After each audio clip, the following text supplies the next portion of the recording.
What is up, My Hero Nation? We are going to do another chapter review, but before we jump into it, make sure that you guys subscribe because we're on the road to 5,000 subs and we're so close.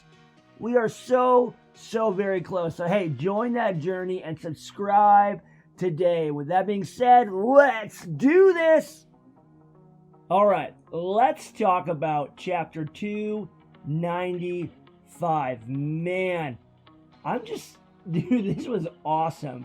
So it starts off with Deku kind of waking up. He kind of went unconscious for a hot second. He's realizing that a new quirk has been unlocked.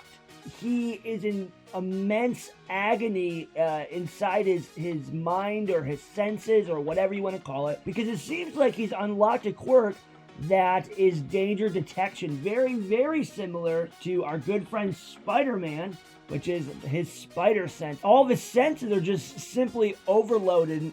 And you know what's really interesting? Many months, I don't know if it was on this channel or if I was with Turtle Quirk over on his channel or somebody else, but I did a collab, I'm pretty sure, where we talked about the idea, what are these other quirks from these other users? And one of the things that I had brought to the table was, I wonder if these other quirks are versions of other famous heroes.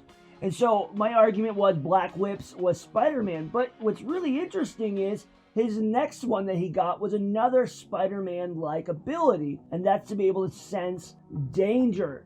What is Horikoshi doing? Is he trying to turn Deku into Spider-Man?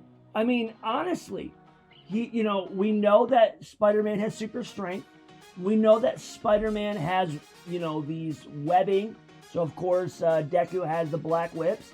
We know that he has spider senses, and now Deku can sense danger. So, what is he doing?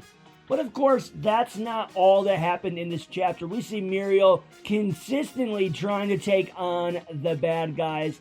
And I said this last chapter, I love Mirio. I just do. He is so cool, and I'm so glad that he is back in action.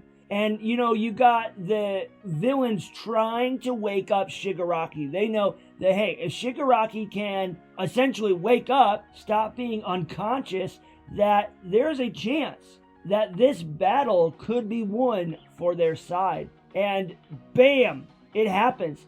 Shigaraki awakens. He calls the high-end Nomu to come on out. It seems like our good friend Gigantomachia is probably waking up, being able to move and do some things.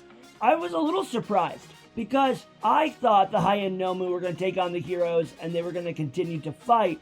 But it looks like instead they just grabbed the villains and they're running away. They're on the retreat. The heroes are starting to try to chase after them to stop them from getting away. There's a little bit of dialogue between All For One and Deku. It seems like All For One wants to fight Deku again, and Deku's like, dude, shut up.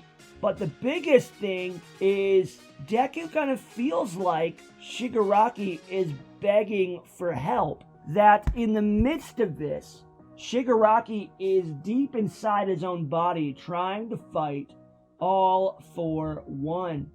Deku feels like he can read that Shigaraki needs help.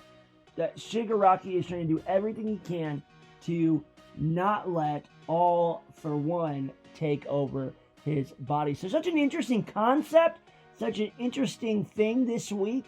I've heard a lot that this is kind of the end of this big battle, and I can definitely see why they're saying that. I kind of agree. Which is kind of sad because I think that there's more room for fighting. I think that with the new high-end Nomus, with Shigaraki kind of coming back to consciousness, with Gigantomachia being able to fight again, I think it's ready to take on those heroes. But hey, I'm not the guy that's writing this, so what can I say? Hey, tell me what you guys think of this chapter. Leave your thoughts down in the comments below. Guys, again, subscribe. We're on a road to 5,000 subs. We're so close. I'd love you to be a part of this journey. With that being said, guys, we'll see you next time.